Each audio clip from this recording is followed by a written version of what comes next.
নমস্কার, সুভদ্রা রান্নাঘরে আমার সকল দর্শক বন্ধুকে জানাই স্বাগত। আমি শিউলি। আমি গ্যাসে একটা কড়া বসিয়ে দিয়েছি, তার মধ্যে আমি 1 গ্লাস জল দিয়ে দিলাম। আমি একটা মিষ্টি রস বা শিরা বানাবো, তার মধ্যে হাফ বাটি থেকে একটু বেশি চিনি দিয়ে দিলাম। আমি আজকে গোলাপ জামুন বানিয়ে তোমাদের দেখাবো। তো শিরা হোক, ততক্ষণ আমি অন্য প্রসেসগুলো তোমাদের দেখাচ্ছি আর কি কি করব। এটার মধ্যে একটু ছোট এলাচকে থেতো করে দিয়ে দিলাম। এবার আমার রসটা বা শিরাটা ফুটতে থাকুক। আমার শিরাটা ফুটে গেছে খুব ভালো করে। এবার আমি শিরাটা অফ করে দিচ্ছি গ্যাসটা। বানাতে 2 পিস পাউরুটি নিয়েছি, তো ধারগুলো আমি কেটে নেব কাঁচি দিয়ে। আমি শুধু মধ্যেখানটা নেব।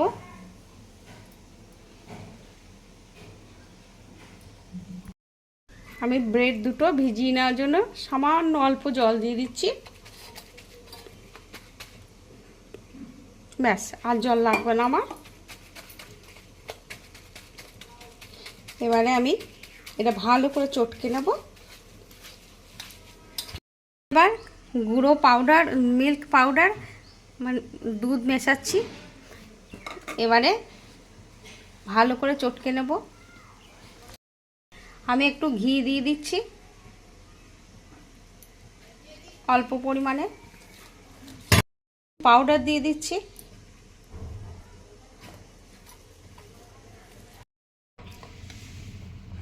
আমার মাখাটা দেখো এই যে হয়ে গেছে। অনেকক্ষণ ধরে মাখছি, কিন্তু মাখাটা এরকম চটচটেই হবে। হ্যাঁ, তো ঘাবড়াবার কোনো প্রয়োজন নেই। এটাকে ভালো করে একটু ঠেসে ঠেসে মেখে নিলেই হবে। আমি এবার এটাকে রেখে কড়াতে তেল বসাবো।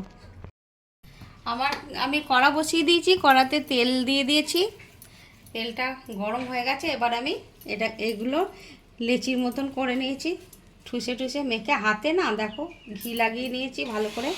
এবারে আমি এগুলোকে একটা একটা করে ছাড়বো তেলের মধ্যে। সুন্দর করে গোল গোল করে বানিয়ে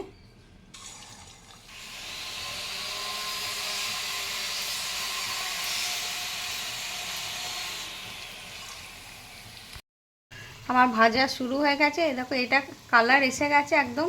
এটাকে আমি উঠিয়ে নেব। এটা একদম কালার হয়ে এসে গেছে। এই যে এটা আমি উঠিয়ে নিলাম। এই দুটো হয়ে গেছে, এই দুটোও আমি তুলে নিচ্ছি। এটা হয়ে গেছে, এটাও তুলে নিচ্ছি। আর এই দুটো আরেকটু হবে। আর বাকি দুটোও হয়ে গেছে। এবার আমি এগুলোকে উঠিয়ে নিলাম, গ্যাস অফ করে দিয়েছি। এবারে আমি শিরার মধ্যে দিয়ে দিচ্ছি। ব্যাস, এবারে কিছুক্ষণ চাপা দিয়ে ঘন্টা 2 রেখে দেবো।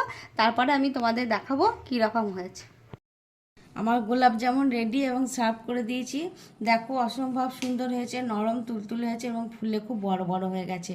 যাই হোক, তোমরা এইভাবে একবার বানাবে, বানিয়ে খেয়ে আমাকে কমেন্ট করে জানাবে তোমাদের কেমন লাগলো।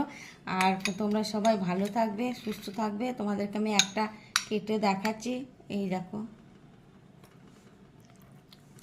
এই দেখো একদম জুসি হয়েছে, নরম হয়েছে। এই দেখো সুন্দর হয়েছে। এইভাবে একবার তোমরা অবশ্যই যেন বানাবে। এই রস পড়ে যাচ্ছে।